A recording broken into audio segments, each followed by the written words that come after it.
The distant howl of wolves pierced the stillness of the Montana night, as Penelope Fletcher pushed her weary body to continue sorting through the endless stacks of inventory ledgers. The oil lamp flickered, casting long shadows across the walls of Miles City's only general store, her slender fingers trembling slightly as she marked another column of figures.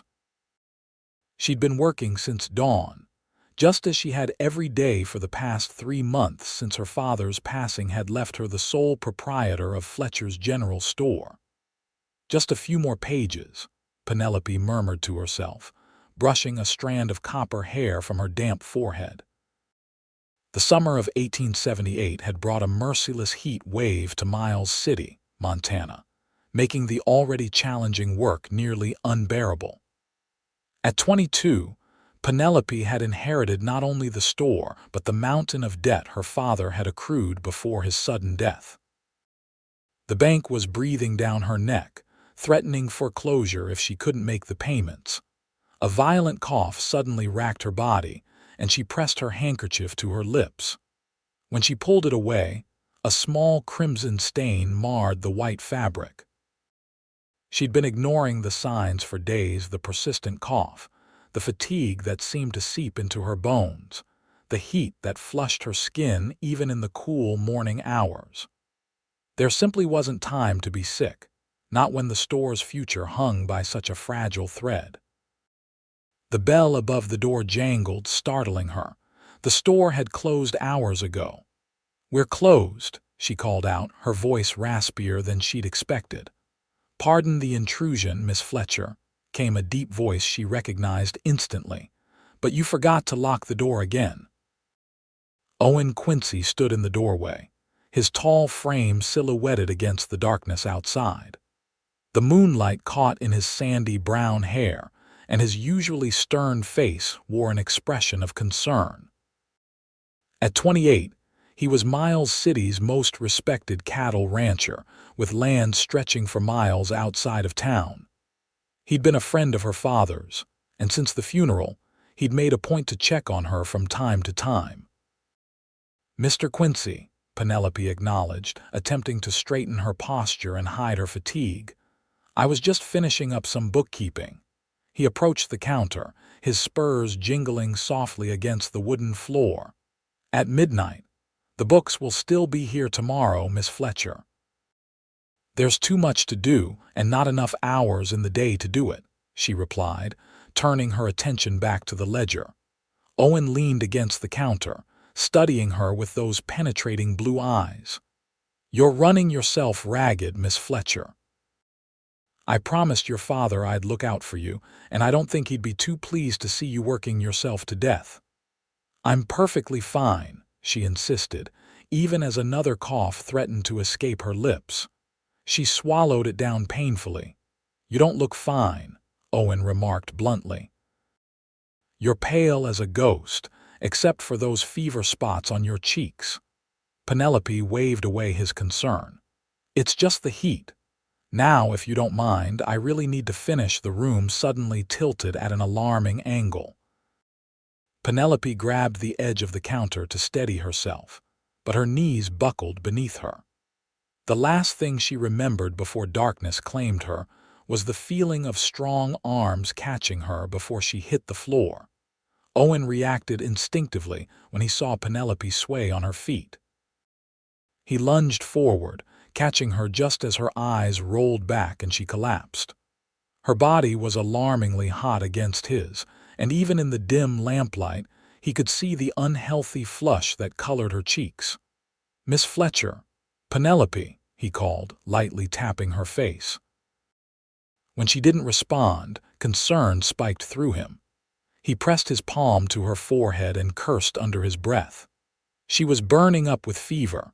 Without hesitation, Owen gathered her in his arms. She weighed hardly anything, and that worried him almost as much as the fever. How long had she been neglecting herself while trying to keep that store afloat? He kicked the door closed behind him and carried Penelope through the quiet streets of Miles City toward Doc Miller's house. The night air was still warm, but a gentle breeze had picked up, carrying the scent of sage and distant rain. Overhead, stars speckled the vast Montana sky, indifferent to the urgency of his pace. Doc Miller's house was dark when Owen arrived, but he pounded on the door without hesitation. After several long moments, a light appeared in the window and the doctor opened the door, his gray hair disheveled and his suspenders hanging loose around his waist. "Owen, what in tarnation?" "It's Penelope Fletcher," Owen interrupted, stepping past the doctor into the house. "She's burning up with fever and collapsed at the store." Doc Miller's demeanor changed instantly from annoyed to professional. "Bring her into the examination room," he directed, hastily fastening his suspenders. "How long has she been like this?" "I don't know," Owen admitted, placing Penelope gently on the examination table. "I found her working late at the store. She could barely stand and then she just fell." The doctor immediately began examining her, checking her pulse and peering into her eyes. "She's been pushing herself too hard since James died," he muttered. "I warned her about this." Owen watched anxiously as the doctor continued his examination, pulling out his stethoscope to listen to Penelope's chest. The frown that deepened on Doc Miller's face with each passing moment did nothing to ease Owen's worry. "Is it serious?" he asked, unable to keep silent any longer. Doc Miller straightened up with a sigh. "Pneumonia, from the sounds of her lungs, and a bad case at that. She's been ignoring the symptoms until her body simply couldn't take any more. Will she be all right? Hard to say at this point. She needs constant care, rest, and medicine. I'd keep her here, but with the Martin twins down with scarlet fever and their mother beside herself, I'm stretched too thin as it is." Owen didn't hesitate. "I'll take care of her." Doc Miller raised an eyebrow. "You, at your ranch? That's hardly proper, Owen. Mrs. Hollister is still staying in my guest house, isn't she?" "She can serve as chaperone," Owen countered, referring to his housekeeper who occasionally stayed on the property. "And Penelope needs someone to look after her. She has no family left." The doctor hesitated, then nodded reluctantly. "I suppose that would be acceptable given the circumstances. But she needs complete rest, Owen. No excitement, no work, nothing but rest and plenty of fluids." "I understand," Owen assured him, already gathering Penelope back into his arms. "What medicines does she need?"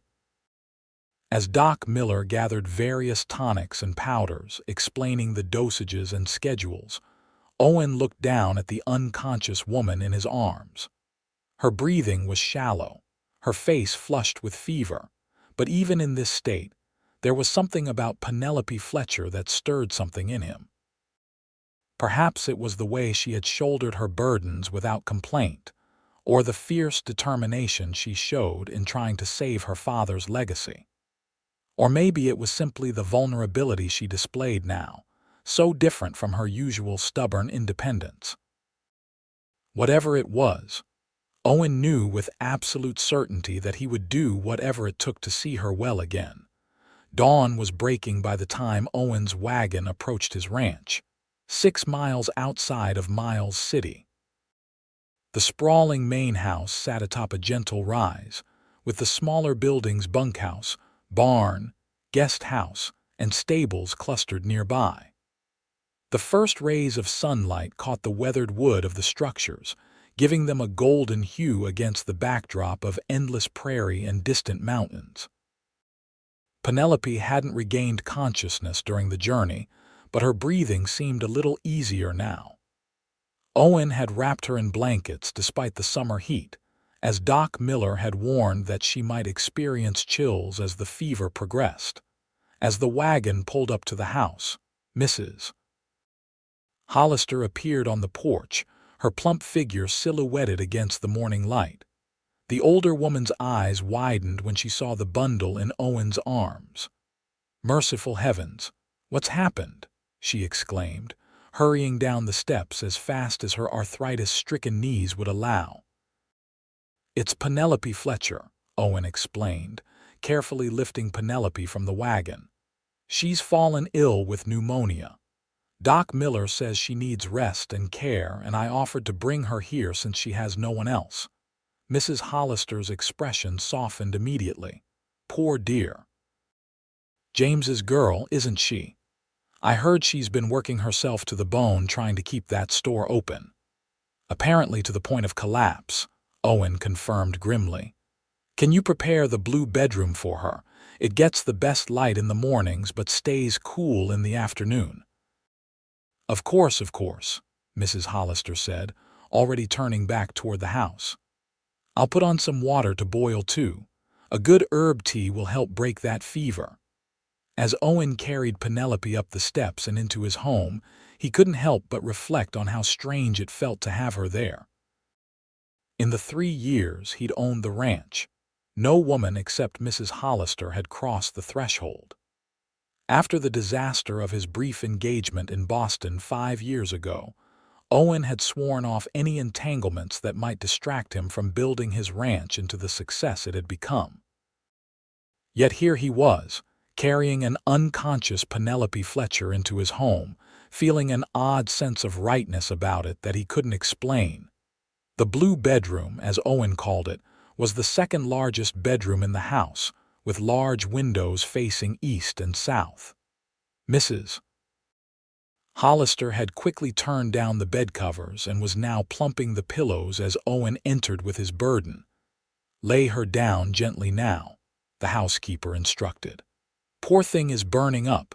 We'll need to get her out of that dress and into something cooler."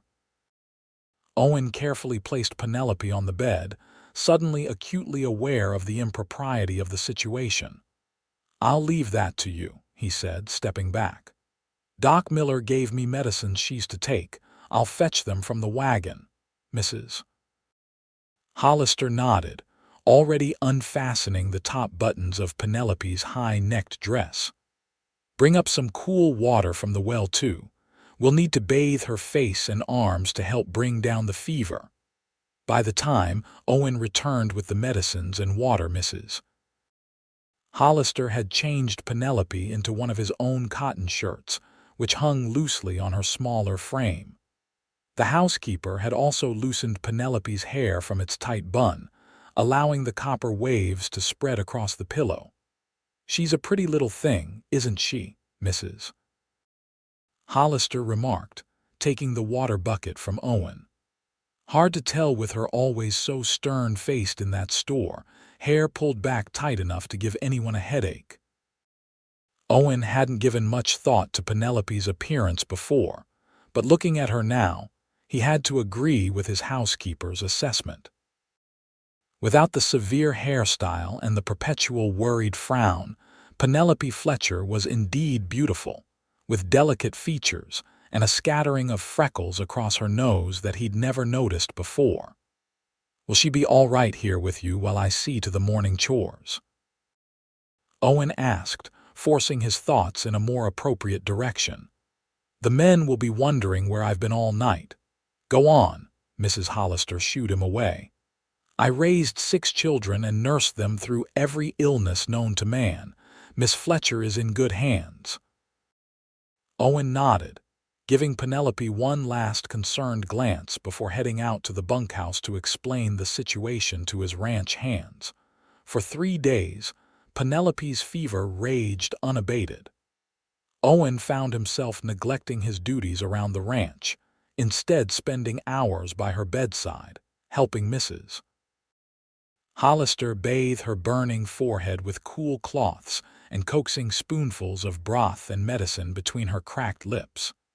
When delirium took hold, it was Owen who held her thrashing body still, murmuring soothing words until she calmed. On the 4th day, in the hushed quiet of dawn, Owen sat alone beside her bed. Mrs. Hollister had finally retired to her own quarters after a long night of vigilance, extracting a promise from Owen to wake her if Penelope's condition changed. The first light of day filtered through the curtains, casting a golden glow across the room. Owen leaned forward in his chair, studying Penelope's face for any sign of improvement. Her breathing seemed less labored than it had been the previous evening, and the flush of fever had receded somewhat from her cheeks.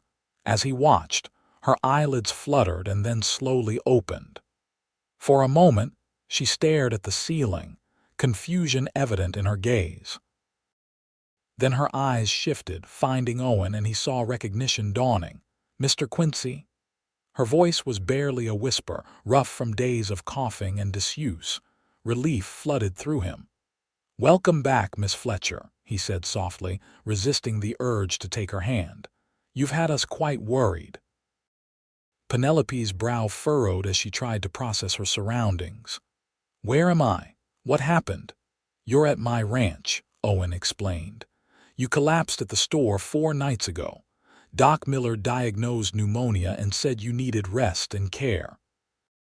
Memory seemed to return to her all at once, and she tried to sit up, panic flashing across her face. "The store, I need to get back. The shipment from St. Louis." Owen gently pressed her shoulder back against the pillows. "The store is being looked after.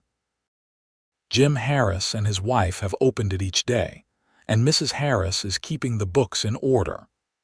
"But they don't know about the Penelope," Owen interrupted, surprising them both by using her given name. "The store will survive a few days without you.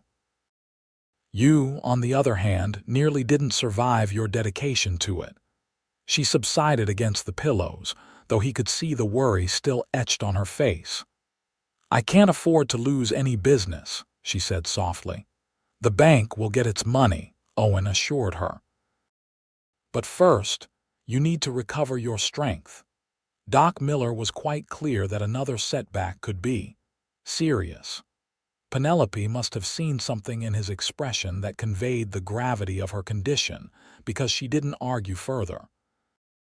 Instead, she looked around the room, taking in the elegant furnishings and the light-filled space.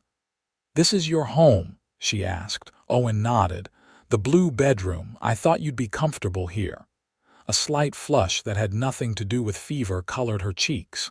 "It's not proper for me to be here in your home. Mrs. Hollister has been here the entire time," Owen assured her. "Your reputation is safe, and in any case your health was more important than propriety." Penelope's eyes, a striking shade of green that Owen had never fully appreciated before, studied him with a new curiosity. "You've been caring for me all this time. Mrs. Hollister has done most of the work," he said modestly. "I've just helped where I could." A small smile curved her lips, transforming her face in a way that caught Owen off guard. "Thank you," she said simply. "I don't know what I've done to deserve such kindness." Before Owen could respond, the door opened and Mrs. Hollister bustled in, her face lighting up when she saw Penelope awake. "Praise be," the housekeeper exclaimed. "The fever's broken at last. How are you feeling, dear?" "Weak," Penelope admitted, "and thirsty." "I'll fetch some fresh water and something light for her to eat," Owen offered, rising from his chair. He needed a moment to compose himself, disturbed by the way his heart had quickened at Penelope's smile. As he left the room, he could hear Mrs. Hollister already fussing over Penelope, checking her temperature and plumping her pillows. The familiar routine of caring for a patient seemed to have given the older woman new energy, despite her lack of sleep. In the kitchen, Owen pumped fresh water into a pitcher and sliced an apple into thin segments that would be easy for Penelope to manage. He also warmed some broth that had been simmering on the stove overnight, the rich aroma filling the kitchen. As he arranged everything on a tray, Owen found himself reflecting on the strange turn his life had taken in the past few days. He'd always seen Penelope Fletcher as James's stubborn daughter, too proud to accept help even when she clearly needed it. But watching her fight for her life, seeing the vulnerability beneath that proud exterior, had shifted something in his perception of her. And now, that smile. Owen shook his head, attempting to dispel thoughts that had no place in his mind. Penelope was his friend's daughter, a young woman who needed his help. Nothing more. Once she was well enough, she would return to Miles City and her store, and life would go back to normal. Yet as he carried the tray back upstairs, Owen couldn't quite convince himself that anything would ever be quite normal again. Penelope's recovery was slower than she would have liked. For the first few days after her fever broke, she could barely sit up in bed without assistance, and the slightest exertion left her exhausted. The persistent cough lingered, though it gradually became less severe as the days passed. Mrs. Hollister proved to be both a skilled nurse and a formidable enforcer of Doc Miller's orders for complete rest. Any attempt by Penelope to discuss returning to Miles City was met with firm resistance from both the housekeeper and Owen. "The store is managing just fine without you for now," Owen told her one evening as they sat on the porch, where he had carried her so she could enjoy the sunset. It had been a week since her fever broke, and though she was still weak, Penelope had insisted on getting out of the bedroom for a short while.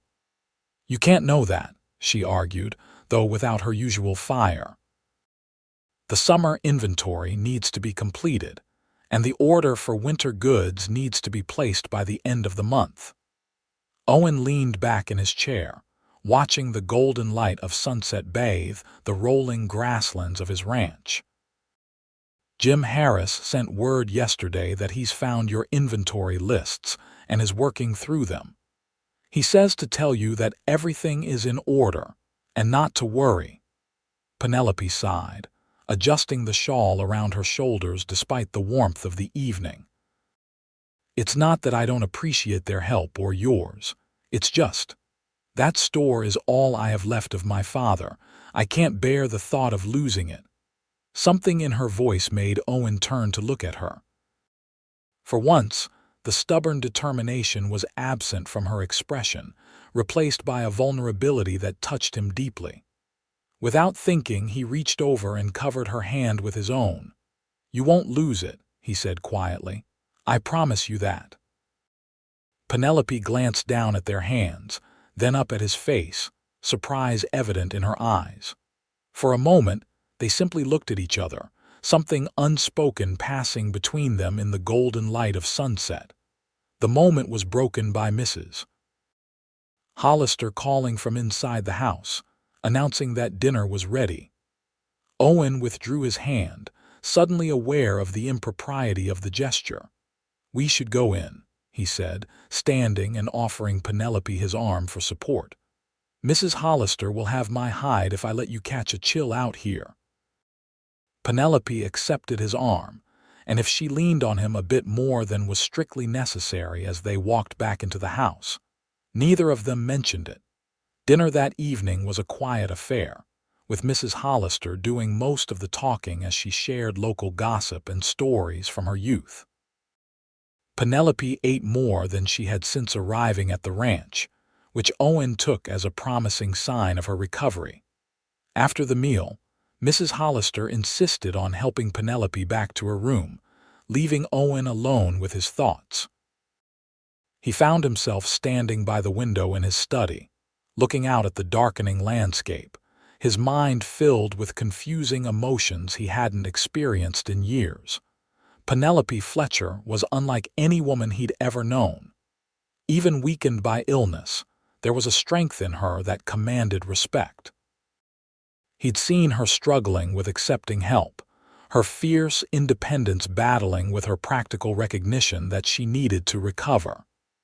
She never complained, never sought sympathy, and seemed genuinely concerned about being a burden on his household. These qualities were so different from Caroline, the Boston socialite who had broken their engagement when she discovered that Owen intended to build his ranch in Montana rather than manage his family's shipping business in Massachusetts. Caroline had been beautiful and charming, but ultimately more concerned with social standing than supporting Owen's dreams. A soft knock at the door interrupted his thoughts. He turned to find Mrs. Hollister standing there, a knowing look in her eyes that made him uncomfortable. "Miss Fletcher is settled for the night," she reported. "She asked me to thank you again for your hospitality." "It's nothing," Owen replied, turning back to the window. "Any decent person would do the same." Mrs. Hollister made a sound that might have been a snort. "Is that what you tell yourself, Mr. Quincy? That you do the same for any resident of Miles City who fell ill?" Owen frowned. "What are you suggesting, Mrs. Hollister?" The housekeeper stepped further into the room, her usual deference momentarily set aside. "I've worked for you for 3 years, Mr. Quincy. In that time, I've never seen you look at anyone the way you look at that girl when you think no one's watching." Heat crept up Owen's neck. "I'm concerned for her welfare, that's all. I promised her father, if you say so, Mrs." Hollister interrupted, clearly unconvinced. "But I've lived long enough to recognize when a man's heart is speaking louder than his head." She turned to leave, then paused at the door. "And if it matters, she looks at you the same way when your back is turned." With that parting shot, the housekeeper left Owen standing in his study, her words echoing in his mind long into the night. As the days passed, Penelope's strength gradually returned. 2 weeks after her collapse at the store, she was able to walk unassisted, though she still tired easily. Mrs. Hollister had modified one of her own dresses for Penelope to wear, as her original clothing had been deemed too constricting for proper recovery. On a particularly fine morning, Penelope ventured out to the small garden behind the main house, where Mrs. Hollister grew herbs and flowers. She found the activity of deadheading spent blooms therapeutic, allowing her mind to wander as her hands worked. Her thoughts, as they often did these days, turned to Owen Quincy. She'd known him most of her life. Of course, Miles City wasn't large enough for anyone to remain strangers, but she had never really known him until these past weeks. The serious, somewhat aloof rancher she'd observed from a distance had revealed himself to be thoughtful, gentle, and possessed of a dry wit that often caught her by surprise. Each evening after dinner, he would read aloud from one of the many books in his study, while she worked on mending clothes that Mrs. Hollister had set aside. These quiet hours had become precious to Penelope, a respite from the constant worry that had been her companion since her father's death. She was so lost in thought that she didn't hear the approaching footsteps until Owen's voice startled her. "I thought Mrs. Hollister was supposed to be doing the gardening," he said, his tone lightly teasing. "Doc Miller was very clear about you avoiding exertion." Penelope looked up, shielding her eyes against the sun with her hand. Owen stood a few feet away, his tall frame casting a shadow across the garden bed. He was dressed for riding in a simple blue shirt and worn denim trousers, his hat pushed back on his head. "Deadheading flowers hardly qualifies as exertion," she countered, offering him a smile. "Besides, I was going mad sitting inside on such a beautiful day." Owen nodded, understanding in his eyes. "In that case, how would you feel about a short ride?" "Nothing strenuous, just down to the creek and back. The wildflowers are at their peak, and it seems a shame for you to miss them." Penelope hesitated. She hadn't been on a horse since falling ill, and she wasn't entirely sure her strength had returned sufficiently for riding. Seeing her uncertainty, Owen added, "You'd ride with me. I wouldn't let you fall." The offer sent an unexpected flutter through Penelope's chest. The prospect of sitting so close to Owen, perhaps with his arms around her to hold the reins. It was decidedly improper, and yet she found herself nodding. "I'd like that," she said, surprised by the breathlessness in her voice. "If you're sure it won't be too much trouble." "No trouble at all," Owen assured her, extending a hand to help her up from the garden bench. "I'll have Jasper saddled and ready in 10 minutes. Do you need to change? Penelope glanced down at her simple dress, modified by Mrs. Hollister to be less restrictive around the waist and shoulders. This should be fine for a short ride. I'll just fetch my shawl in case there's a breeze by the creek. When she returned to the front of the house a few minutes later, Owen was waiting with a magnificent chestnut gelding. Jasper, as Owen had called him, stood patiently as Owen adjusted the stirrups. "He's beautiful," Penelope commented, approaching cautiously.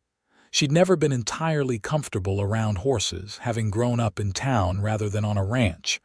Owen patted Jasper's neck affectionately. "He's also the gentlest horse in my stable, perfect for a lady recovering from illness." He turned to her, a question in his eyes. "Are you sure you're up for this? We could wait another day if you're feeling tired." "I'm fine," Penelope assured him, straightening her shoulders as if to prove it. That is, how should I?" Owen's lips quirked in a small smile. "I'll mount first, then help you up in front of me. That way I can hold the reins and make sure you're secure." Before she could respond, he swung himself easily into the saddle, then extended a hand down to her. Penelope took a deep breath and placed her hand in his, allowing him to pull her up with surprising strength. She found herself seated sideways in front of him, her legs draped over his left thigh, her right shoulder pressed against his chest. "Comfortable?" Owen asked, his voice close to her ear. Penelope nodded, not trusting her voice. The proximity was overwhelming, the solid warmth of his body behind her, the scent of leather and pine that seemed to cling to him, the gentle pressure of his arm as it reached around her to grasp the reins. With a soft click of his tongue, Owen set Jasper in motion, keeping to a gentle walking pace as they left the yard and headed across the open grassland toward the creek that bordered the eastern edge of his property. The day was perfect, clear blue sky overhead, a gentle breeze carrying the scent of wildflowers, and the warmth of the sun tempered by the occasional passing cloud. As they rode, Owen pointed out features of the ranch, telling her about his plans for expanding the cattle operation and possibly adding sheep to the venture. Penelope listened, fascinated by the passion in his voice as he described the future he envisioned. "You really love this land, don't you?"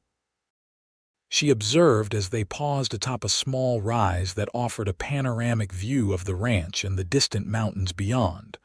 Owen nodded, his expression thoughtful. "From the moment I first saw it, I knew this was where I belonged. My father thought I was mad to leave Boston and the shipping business, but," he shrugged, the movement causing his chest to press momentarily closer against her back. "This is home in a way Massachusetts never was." "I understand," Penelope said softly. "That's how I feel about the store. It's more than just a business to me. It's where I grew up, where my parents built their life together, where my mother taught me to read by candlelight after closing, when I thought I might lose it." She trailed off, the memory of those desperate weeks before her illness still raw. Owen's free hand came to rest lightly on her arm, a gesture of comfort that seemed to be becoming a habit between them. "You won't lose it," he said, echoing his promise from days before. They continued down the slope toward the creek, where, as Owen had promised, wildflowers bloomed in profusion along the banks. He helped her down from the horse with gentle hands at her waist, then tethered Jasper to a nearby tree where the horse could drink from the clear water. Penelope wandered along the bank, admiring the riot of colors: purple lupine, golden black-eyed Susans, delicate blue flax, and dozens of other varieties she couldn't name. The creek burbled pleasantly over smooth stones, the water crystal clear in the sunlight. "It's beautiful here," she said as Owen joined her. "Peaceful."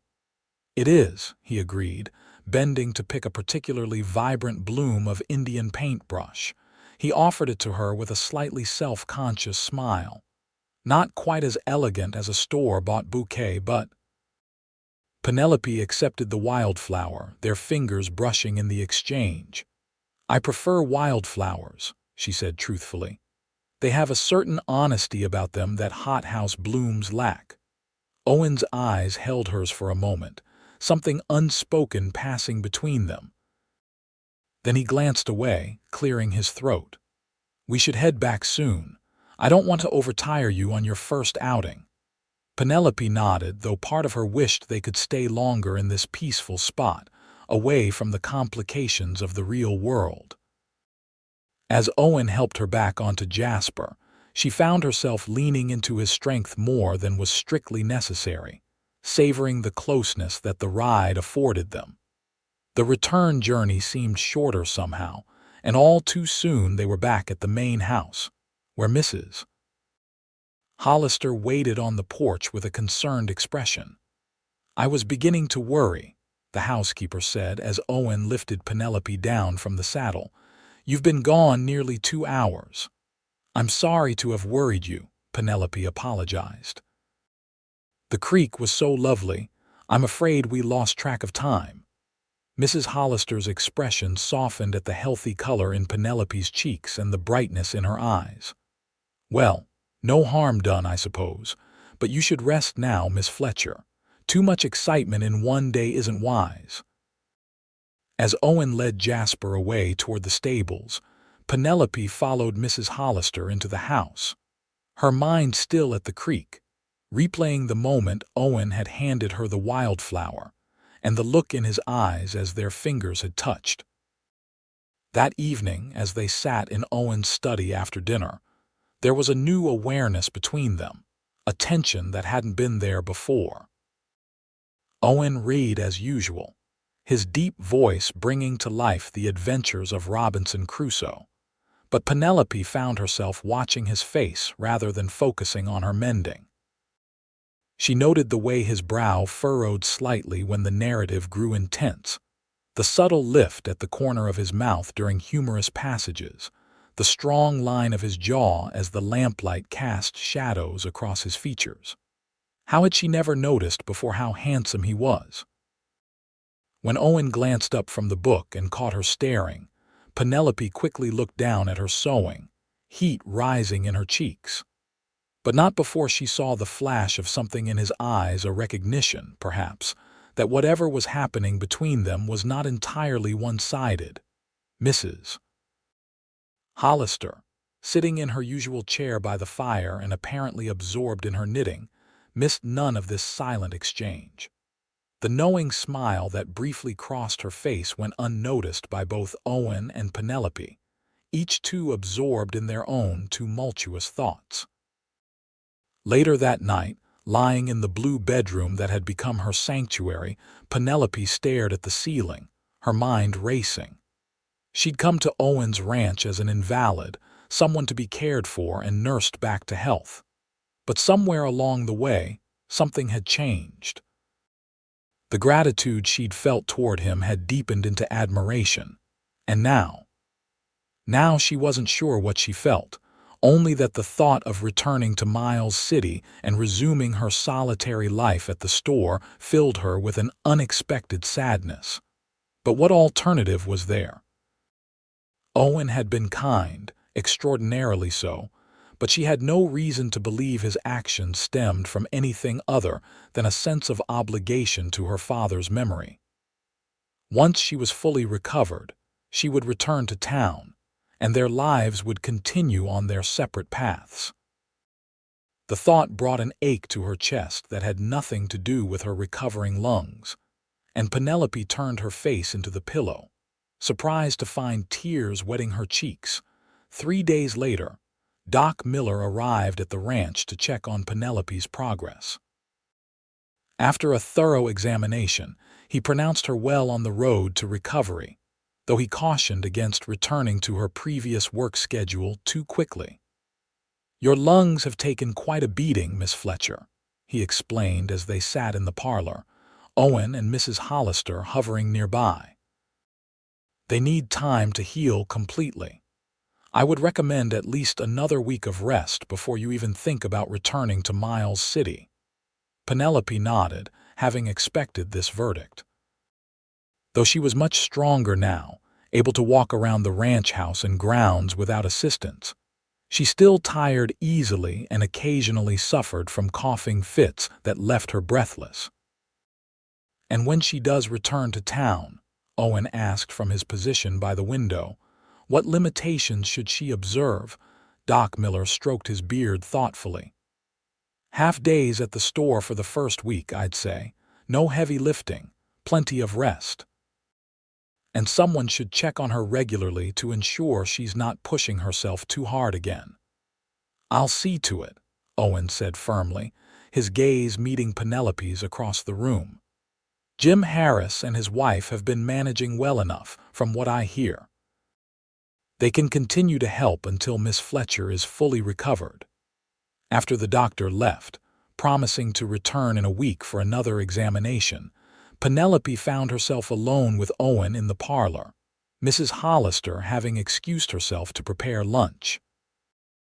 "You don't need to arrange supervision for me, Mr. Quincy," Penelope said, a hint of her old stubbornness returning. "I'm perfectly capable of managing my own recovery once I return to town." Owen raised an eyebrow. "Are you? Because your previous attempt nearly killed you." The bluntness of his statement took Penelope aback. There was genuine concern in his voice, but also a note of anger that surprised her. I didn't realize how ill I was becoming," she admitted. "It won't happen again." Owen crossed the room to sit beside her on the sofa, his expression softening. "Penelope, you have nothing to prove to anyone. Accepting help isn't a weakness. It's simply being human." The use of her given name, which had become more frequent in recent days, sent a familiar warmth through her.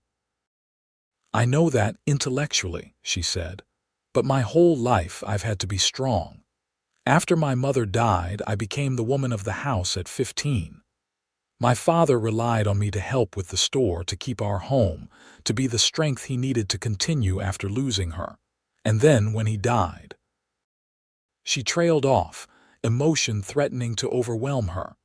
Owen hesitated, then reached for her hand, clasping it gently in his own. "You don't have to be strong all the time," he said softly. "Not with me."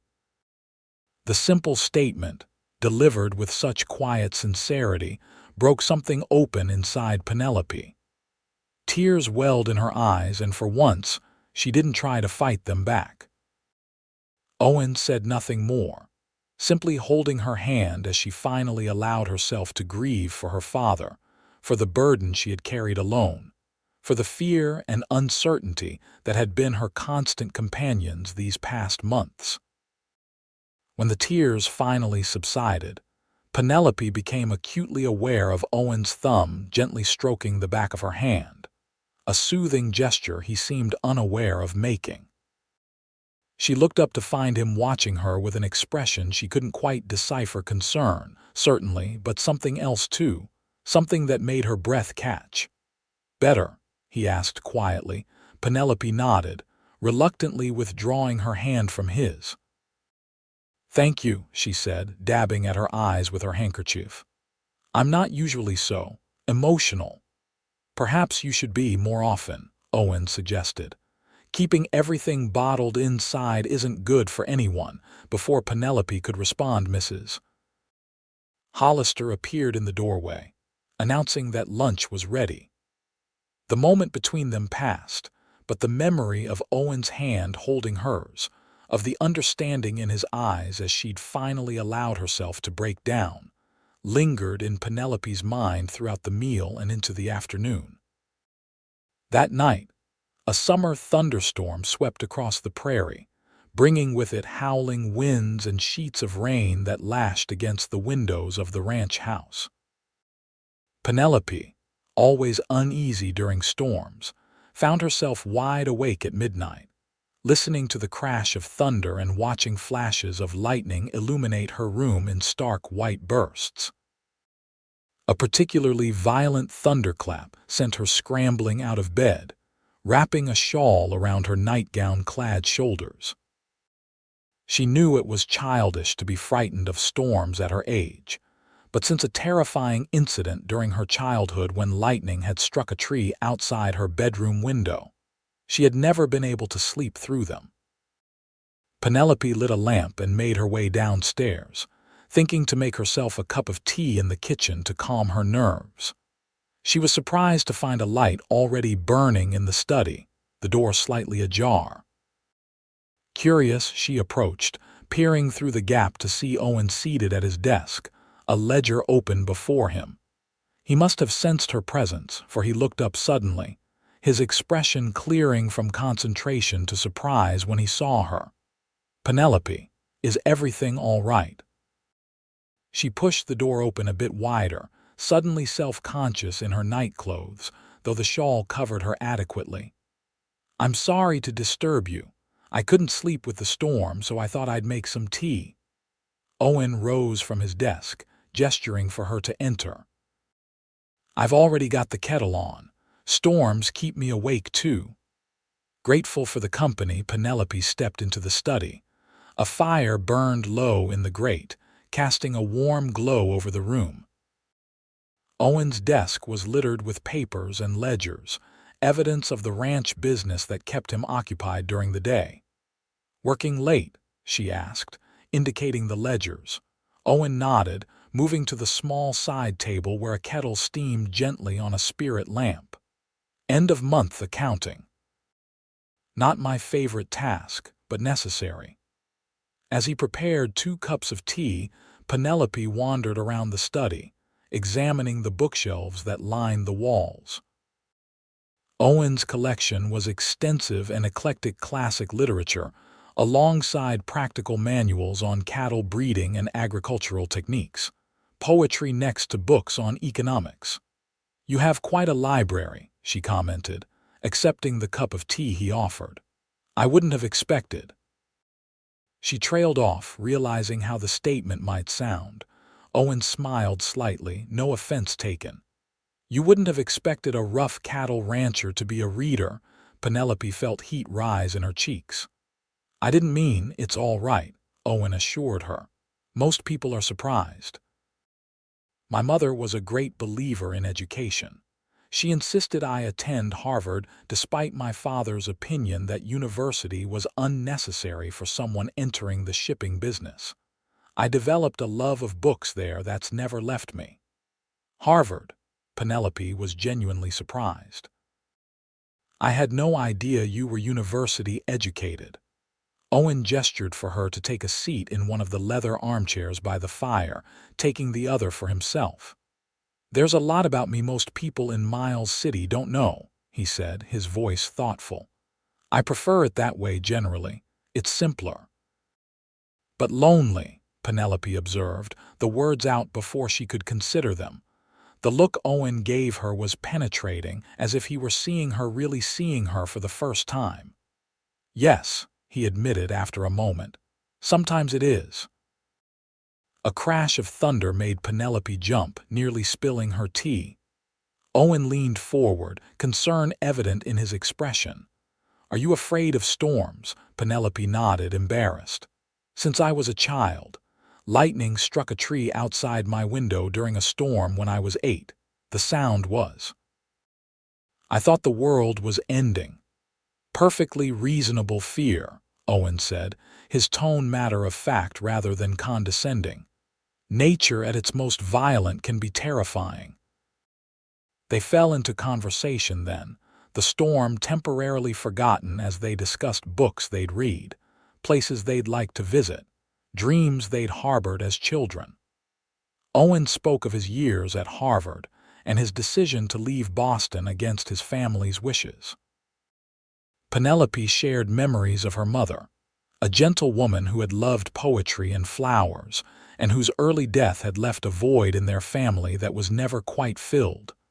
Hours passed, the storm gradually moving off to the east, its fury spent.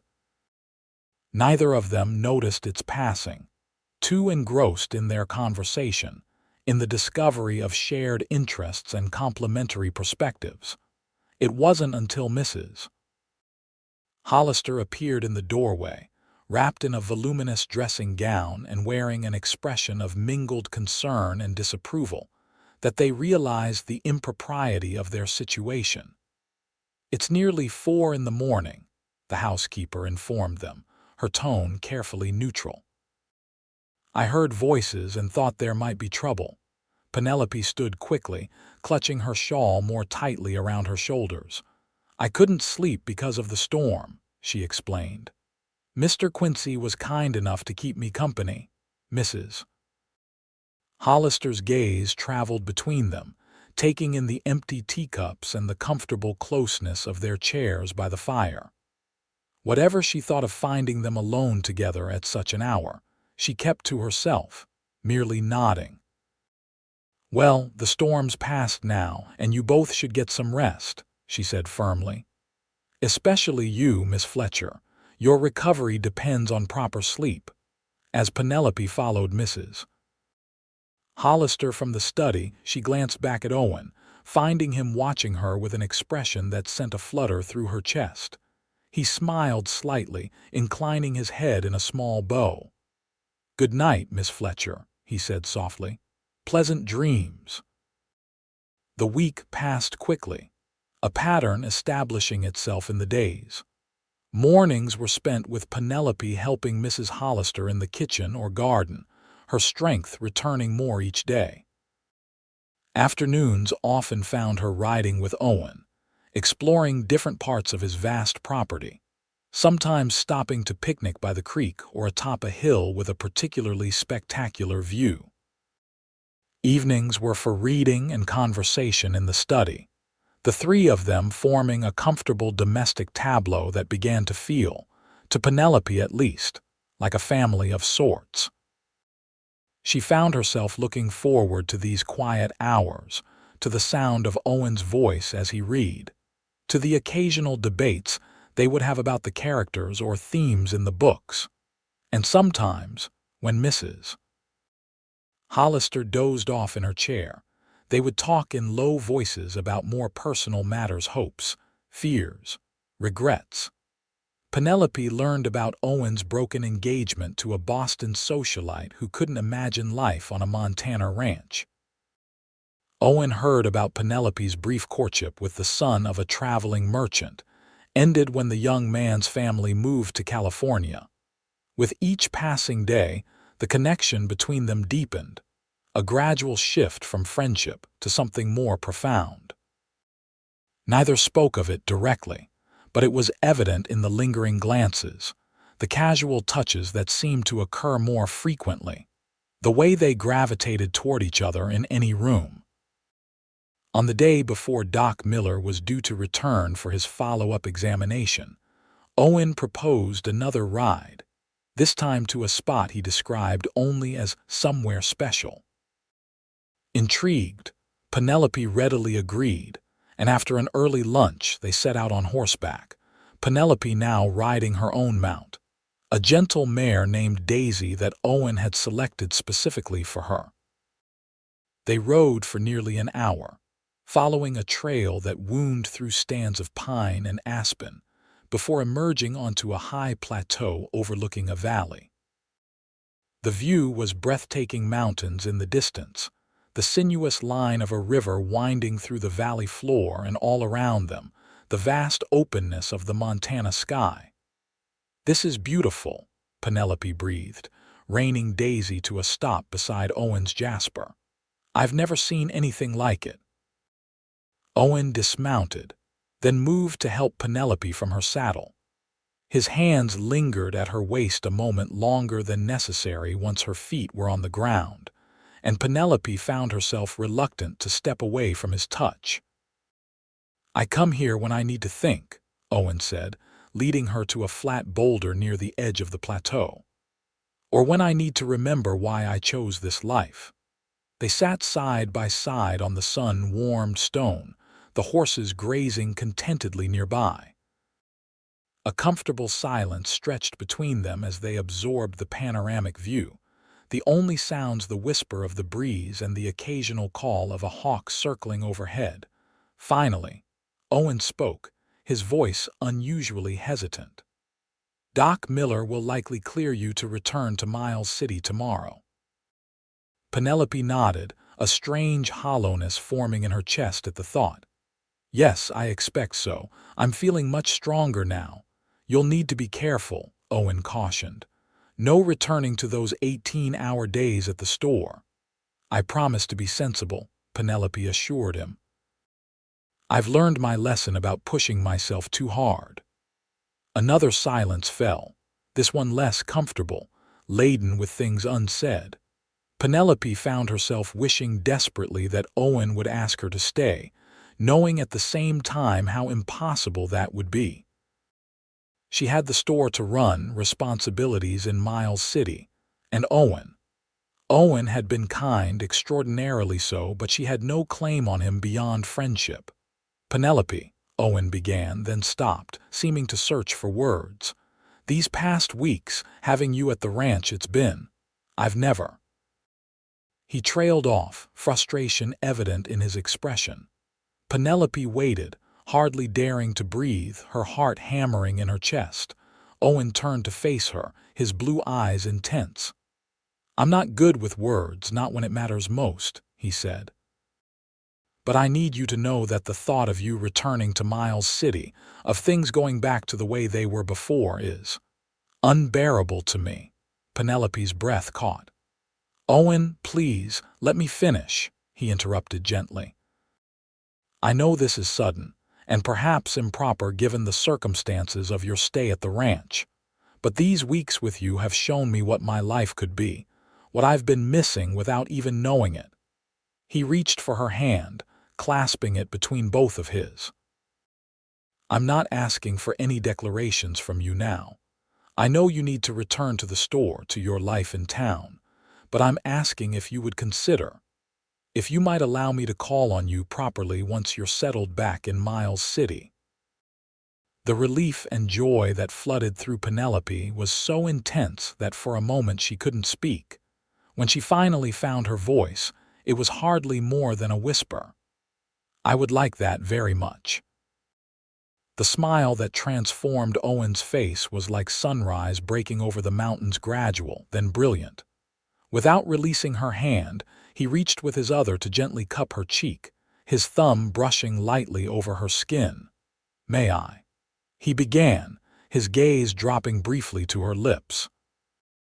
Penelope nodded, her heart racing as Owen leaned closer. The first touch of his lips against hers was gentle, questioning. When she responded, leaning into the kiss, his arms came around her, pulling her closer as the kiss deepened into something more passionate. When they finally broke apart, both breathing heavily, Owen rested his forehead against hers. "I've wanted to do that for days," he confessed. "Maybe longer without even realizing it." Penelope smiled, her hand coming up to rest against his chest, feeling the strong, steady beat of his heart beneath her palm. "So have I," she admitted. They stayed on the plateau for another hour, talking, planning, sharing occasional kisses that grew more confident with repetition. When they finally mounted their horses for the return journey, Penelope felt as if she were floating, her heart lighter than it had been in months. The ride back to the ranch was filled with quiet conversation and shared glances, the knowledge of their new understanding adding a sweet tension to every word and look. As they approached the main house, however, Penelope spotted a familiar buggy in the yard. "Doc Miller is early," she observed, a note of disappointment in her voice. The doctor's arrival marked the beginning of the end of her time at the ranch, despite Owen's promise to call on her in town. Owen reached across the space between their horses to squeeze her hand reassuringly. "It changes nothing," he said quietly, "except perhaps the timeline." Doc Miller was waiting on the porch with Mrs. Hollister when they dismounted. The doctor's expression was unreadable as he observed their arrival, noting perhaps the flush in Penelope's cheeks and the way Owen helped her down from her horse with particular care. "Miss Fletcher," the doctor greeted her, "you're looking remarkably well. The country air seems to agree with you." It does, Penelope agreed, unable to keep a smile from her face. I feel almost completely recovered. Let's make sure of that, shall we? Doc Miller suggested, gesturing toward the house. A thorough examination is in order before I can clear you to return to town. As Penelope followed the doctor inside, she glanced back at Owen, finding him watching her with an expression that warmed her from within. Whatever the future held, she knew with certainty that their story was just beginning. The examination confirmed what Penelope already knew. She was well on the road to recovery, though Doc Miller still cautioned against overexertion. He cleared her to return to Miles City the following day, with strict instructions about limiting her working hours for at least the next 2 weeks. Mrs. Harris tells me the store has been running smoothly in your absence, the doctor mentioned as he packed up his medical bag. So there's no need for you to rush back to your old schedule. Penelope nodded, grateful for the Harris family's assistance, but still eager to resume her responsibilities. I'll be sensible, she promised. No more 18-hour days. After the doctor left, Penelope found Owen waiting for her in the parlor, a mixture of joy and regret in his expression. So you're cleared to leave tomorrow, he said, stating the obvious. Penelope nodded. Doc Miller says I can return to the store, but only for half days at first. Owen crossed the room to take her hands in his. I meant what I said earlier. This isn't an ending. I know, Penelope assured him, squeezing his hands. It's a beginning. The rest of the day passed in a bittersweet haze for Penelope. She helped Mrs. Hollister prepare dinner, the older woman tactfully refraining from commenting on the changed atmosphere between Penelope and Owen, though her knowing smile spoke volumes. After the meal, they retired to the study as usual, but there was a new intimacy in the air, an awareness that this was their last evening together in this setting. When Mrs. Hollister excused herself earlier than usual, claiming fatigue, neither Penelope nor Owen protested. Left alone, they abandoned the pretense of reading. Owen moved to sit beside Penelope on the sofa, taking her hand in his. I've been thinking, he said, his thumb tracing circles on the back of her hand. About the store and your situation in town. Penelope tensed slightly. What about it? You mentioned that the bank has been pressuring you, that you've been struggling to keep up with the payments on your father's debts. Yes, Penelope admitted. It's been difficult. But the summer trade has picked up, and with the Harris family helping, I've been able to make the last 2 payments on time. Owen seemed to be choosing his words carefully. I'd like to help if you'll let me. Not charity, he added quickly, seeing the protest forming on her lips. An investment. I've been looking to diversify my interests beyond the ranch, and a general store is a sound business proposition. Penelope withdrew her hand, a frown creasing her brow. Owen, I appreciate the offer, but I can't accept. The store is my responsibility, and I need to make it work on my own. Even at the cost of your health, Owen challenged gently. Penelope, there's no shame in accepting help, especially when it benefits both parties. Think about it. With additional capital, you could expand the inventory, perhaps hire an assistant so you're not working alone. The store would prosper, and so would my investment. The logic of his argument was compelling, but Penelope still hesitated. It would change things between us, she said finally. You would be my business partner, not just whatever we're becoming to each other.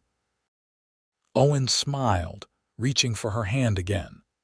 I would be both if you'd allow it, and I think the combination could work very well indeed. Before Penelope could respond, Owen continued, his voice softer now. I'm not trying to take over your father's legacy, Penelope. I know how important the store is to you, what it represents. I'm offering to help you secure its future, that's all. Put that way, it was difficult to refuse. Penelope thought about the endless nights of worry, The constant fear of losing the store to the bank, the exhaustion that had ultimately led to her collapse. Perhaps accepting Owen's help wasn't admitting defeat, but rather embracing a new kind of strength, the kind that came from partnership rather than solitary struggle. "I'll consider it," she said finally, "but I need time to think." Owen nodded, seeming satisfied with this compromise. "That's all I ask." He raised her hand to his lips, pressing a kiss to her knuckles. "And now, if you don't mind, I'd like to stop talking about business and focus on more pleasant matters." The smile that curved his lips sent a shiver of anticipation through Penelope. "What did you have in mind?" she asked, her voice barely above a whisper.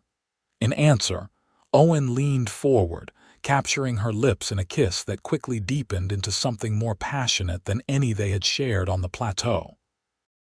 Penelope found herself responding with an intensity that surprised her, her hands coming up to tangle in his hair as his arms wrapped around her waist, pulling her closer.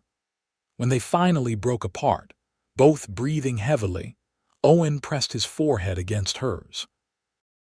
"I've wanted to do that properly all day," he admitted.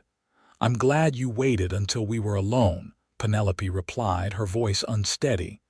"Mrs. Hollister would have had a fit."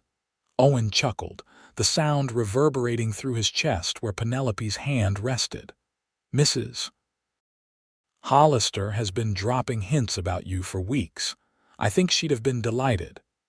This revelation made Penelope laugh, the tension of the moment breaking into something warmer, more comfortable. They spent the next hour talking quietly, planning when Owen would come to Miles City, discussing the practical aspects of their budding relationship. When the grandfather clock in the hall struck midnight, Penelope reluctantly rose to her feet. "I should go to bed. Tomorrow will be a long day." Owen stood with her, keeping hold of her hand. "I'll drive you to town myself," he said. "And I'll come to the store on Wednesday if that suits you. That gives you 2 days to settle back in." "Wednesday would be perfect," Penelope agreed, her heart lifting at the thought of seeing him again so soon. At the base of the stairs, Owen pulled her into one last embrace, his kiss a promise that needed no words to accompany it. When they parted, Penelope carried the warmth of it with her all the way to the blue bedroom, where she spent her final night at the ranch, dreaming of the future that now seemed full of possibility. The journey to Miles City the next morning was bittersweet. Penelope sat beside Owen in his buggy, Mrs. Hollister in the back seat with Penelope's small bag of belongings. The housekeeper had insisted on coming along to help Penelope settle back into her rooms above the store, brushing aside Owen's assurance that he could manage alone. "It wouldn't be proper, Mr. Quincy, and you know it," Mrs. Hollister had stated firmly. "Besides, I need supplies from town anyway." As they approached Miles City, Penelope felt a curious mixture of emotions: happiness at returning to her home and business, regret at leaving the peace of the ranch, and anticipation of Owen's promised visit in 2 days' time. So much had changed in the weeks since her collapse at the store. She had changed, in ways both subtle and profound. The town looked exactly as she had left it, the dusty main street lined with familiar buildings, people going about their business in the late morning sunshine. Several townspeople called out greetings as Owen guided the buggy toward Fletcher's general store, their curious glances taking in the unexpected sight of Miss Fletcher in the company of the usually solitary rancher. Jim Harris was behind the counter when they entered the store, his face lighting up at the sight of Penelope. "Miss Fletcher, welcome back. You're looking well indeed." "Thank you, Mr. Harris," Penelope replied warmly. "And thank you for keeping things running so smoothly in my absence." While Owen and Mrs. Hollister carried Penelope's belongings up to her rooms above the store, Jim Harris gave her a detailed accounting of the business during her absence.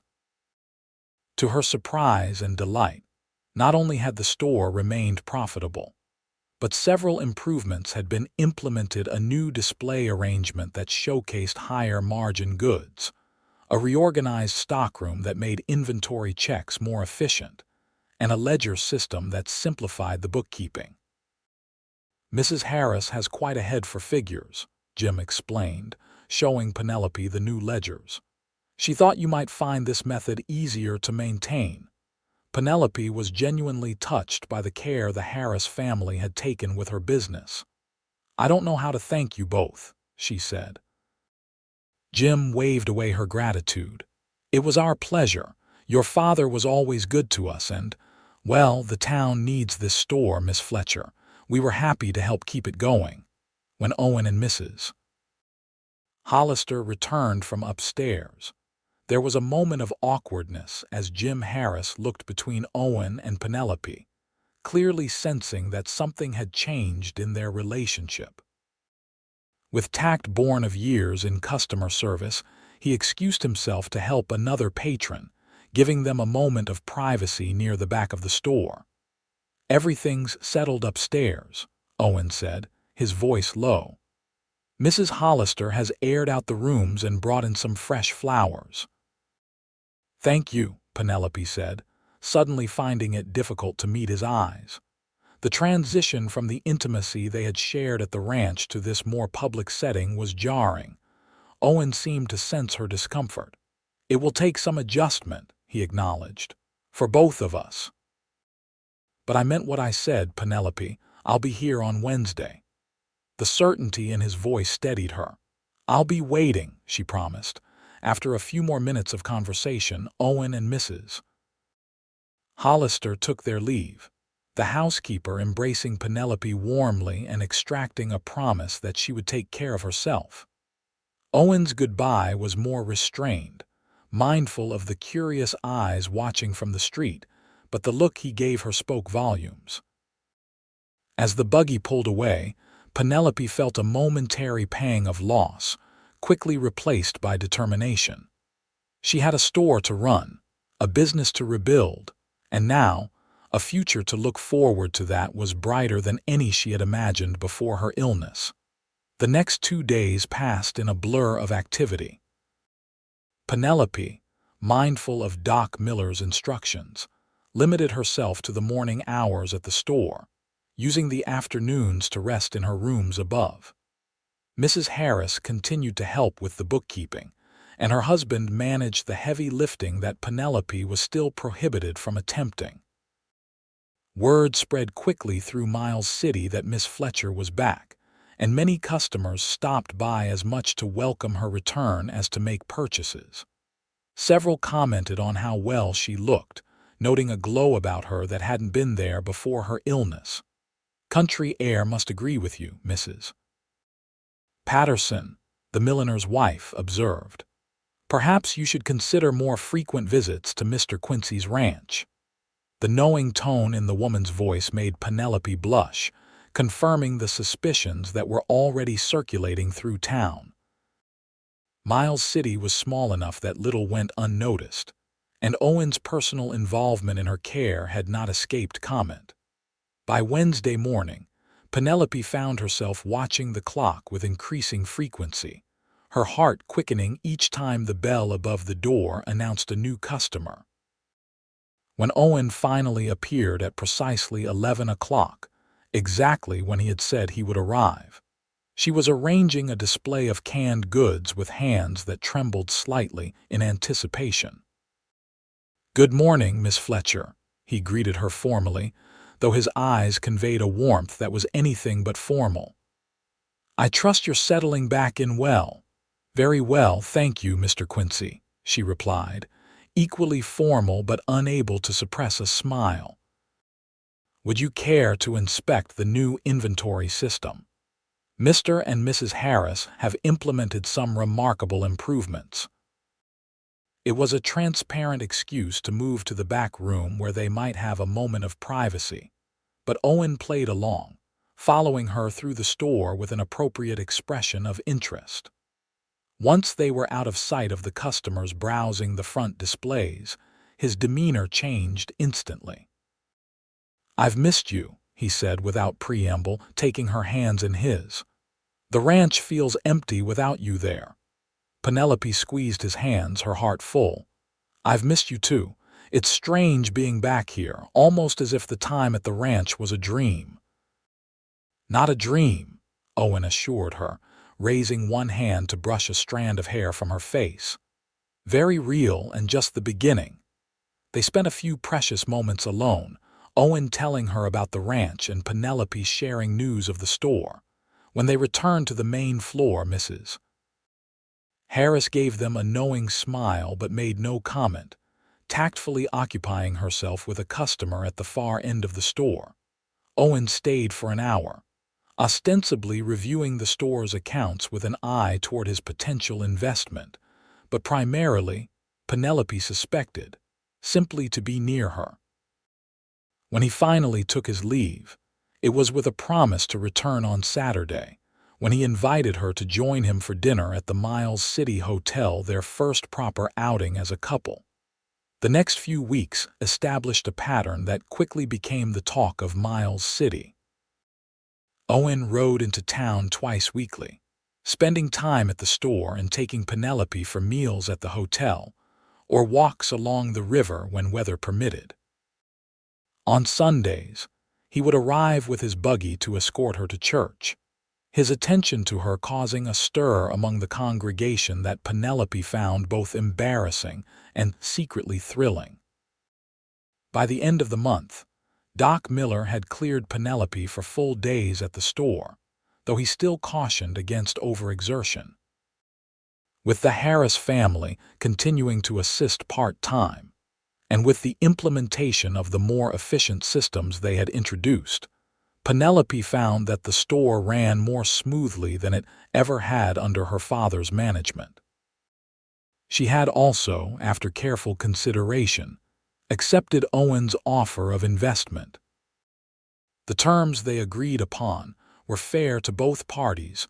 Owen provided capital to expand the inventory and settle the outstanding bank debt, while Penelope maintained majority ownership and full control of day-to-day operations. The arrangement freed her from the constant financial worry that had contributed to her illness, allowing her to focus on building the business rather than merely keeping it afloat. As summer gave way to autumn, Penelope's health continued to improve, and with it, her relationship with Owen deepened. Their courtship was conducted with proper decorum, mindful of the small town's watchful eyes, but there was no disguising the growing affection between them. On a crisp October evening, with the leaves of the cottonwoods along the Yellowstone River turning gold and crimson, Owen took Penelope for a walk after dinner at the hotel. The night was clear, stars beginning to appear in the darkening sky, and a gentle breeze carried the scent of wood smoke and approaching winter. They stopped at a bend in the river, a secluded spot away from the main path, where the water reflected the last light of sunset in shimmering ribbons of pink and orange. Owen seemed uncharacteristically nervous, his usual confidence replaced by an endearing uncertainty that made Penelope's heart beat faster in anticipation. "Penelope," he began, taking both her hands in his, "these past months have been the happiest of my life. When I brought you to the ranch that night, I never imagined where it would lead us." "Nor did I," Penelope admitted, her voice soft. "Though I'm grateful for the fever now in a strange way. Without it, we might never have come to know each other as we do." Owen smiled, raising one hand to cup her cheek gently. "I've been thinking a great deal about the future, our future, if you'll have me." Before Penelope could respond, Owen released her hands and reached into his pocket, withdrawing a small velvet box. As the last light of day caught the golden leaves overhead, he knelt before her on the riverbank, opening the box to reveal a diamond ring set in intricate gold filigree. "Penelope Fletcher, will you do me the extraordinary honor of becoming my wife?" he asked, his voice steady despite the vulnerability in his eyes, Tears of joy welled in Penelope's eyes, and for a moment she couldn't speak. Then, her voice breaking with emotion, she answered, "Yes, Owen. Yes, with all my heart." As he slipped the ring onto her finger, the diamond catching the first starlight of the evening, Penelope felt a sense of rightness, of coming home in a way she had never experienced before.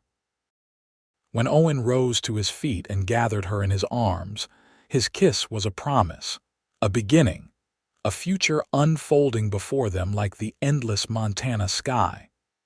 Their wedding, held in the Miles City Church on a bright December morning, was the social event of the season. The entire town turned out to witness the union of the solitary rancher and the determined shopkeeper, two people who had found in each other not just love, but a partnership that strengthened them both. Mrs. Hollister, resplendent in a new blue dress, wept openly during the ceremony, later claiming that she had known all along that they were meant for each other. From the moment he carried her into the ranch house, she told anyone who would listen at the reception, I could see it in his eyes. He just didn't know it yet himself. After a wedding trip to San Francisco, where Owen introduced Penelope to the wonders of a city she had only read about in books, they returned to the ranch to begin their life together. The blue bedroom where Penelope had recovered from her fever became their shared chamber, now filled with memories both old and new. The store in Miles City continued to thrive under the management of Jim and Sarah Harris, with Penelope riding in twice weekly to oversee operations and check the accounts. The arrangement allowed her to balance her responsibilities as mistress of the ranch with her continued involvement in her father's legacy, a compromise that satisfied both her need for independence and her desire to build a life with Owen. As spring arrived, bringing new life to the Montana prairie, Penelope and Owen stood on the porch of the ranch house, watching the sunset paint the western sky in hues of gold and crimson. Owen's arm was around her waist, his hand resting protectively over the slight swell of her abdomen where their first child was growing. "Any regrets?" he asked, pressing a kiss to her temple. Penelope leaned into his embrace, her hand covering his over their unborn child. "Only that it took a fever to bring me here," she said, smiling up at him. "Though I suppose I should be grateful. Without it, I might still be working those 18-hour days at the store, too stubborn to accept help. And I would still be the solitary rancher, too set in my ways to recognize what was missing from my life," Owen added. "So perhaps we should be thankful for that fever, and for the stubbornness that brought it on." As the last light faded from the sky and the first stars appeared overhead, Penelope reflected on the journey that had brought them to this moment, from a collapsed shopkeeper and a concerned friend to partners in every sense of the word. The fever that had nearly claimed her life had instead given her a new one, richer and fuller than she had ever dreamed possible. "I am thankful," she said softly, turning in Owen's arms to face him. "Every day for you, for us, for everything that brought us together." Owen's kiss was tender, a reaffirmation of the vows they had made before God and the community of Miles City. As they stood together in the gathering darkness, the lights of the ranch house glowing warmly behind them, Penelope knew with absolute certainty that she was exactly where she was meant to be, not just recovered, but truly, completely well at last. In the years that followed, the Quincy Ranch prospered, expanding to become one of the largest and most successful operations in Montana territory. Owen's business acumen, combined with Penelope's practical management skills, created a partnership that extended beyond their personal relationship into every aspect of their shared enterprises. Fletcher's General Store remained a fixture in Miles City, eventually expanding into adjacent buildings as the town grew with the arrival of the Northern Pacific Railroad. Though the Harris family continued to manage the day-to-day operations, Penelope maintained an active role in the business, particularly in the selection of inventory and the establishment of trading relationships with suppliers as far away as Chicago and New York. Their family grew as well. Their firstborn, a son named James after Penelope's father, arrived the following winter, a robust child with his father's blue eyes and his mother's determined spirit. 2 years later, a daughter joined the family, followed by twin boys 3 years after that. The big ranch house, once so quiet and orderly, became filled with laughter, arguments, impromptu horse races across the front yard, and bedtime stories read aloud in Owen's deep, patient voice. Mrs. Hollister remained with them until her passing at the age of 78, by which time she had become more family than employee. A beloved grandmother figure to the Quincy children and a trusted confidante to both Owen and Penelope. On her deathbed, she reminded them of how their story began with a fever, a midnight rescue, and her own matchmaking efforts that she insisted had been crucial to the outcome. "You were both so stubborn," she told them, her voice weak but her eyes still bright with humor. "Someone had to give you a push in the right direction." As their children grew, the blue bedroom that had once been Penelope's sickroom became a symbol of their family's history, the story of how fever and illness had brought their parents together, becoming a favorite bedtime tale. When their eldest son brought home his own bride years later, it was to that room they led her, sharing the legacy of healing and love that had begun within those walls. On their 20th wedding anniversary, Owen surprised Penelope with a journey back to the plateau, where he had first declared his feelings for her. Though they were no longer young, silver threaded Penelope's copper hair now, and lines of experience etched Owen's face, they rode side by side as they had in those early days, comfortable in the companionship that had deepened with each passing year. Standing on the plateau, overlooking the valley that had changed little in 2 decades, Owen took Penelope's hands in his, echoing his actions from that pivotal day. "Would you do it all again?" he asked. "Knowing everything, the hardships, the joys, the challenges we've faced." Penelope didn't hesitate. "In a heartbeat," she said, her green eyes as bright and clear as they had been when she first arrived at the ranch, burning with fever and unaware of the life that awaited her. "Every moment, Owen. I wouldn't change a single one." As they rode back to the ranch that evening, the setting sun casting long shadows before them, Penelope reflected on the strange, wonderful journey that had brought her to this place, to this life, to this man who rode beside her.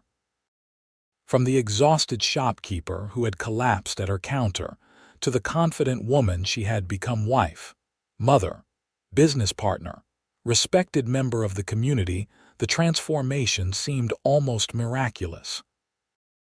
And yet it had begun with something as simple as a fever, and a cowboy who had cared enough to make her rest.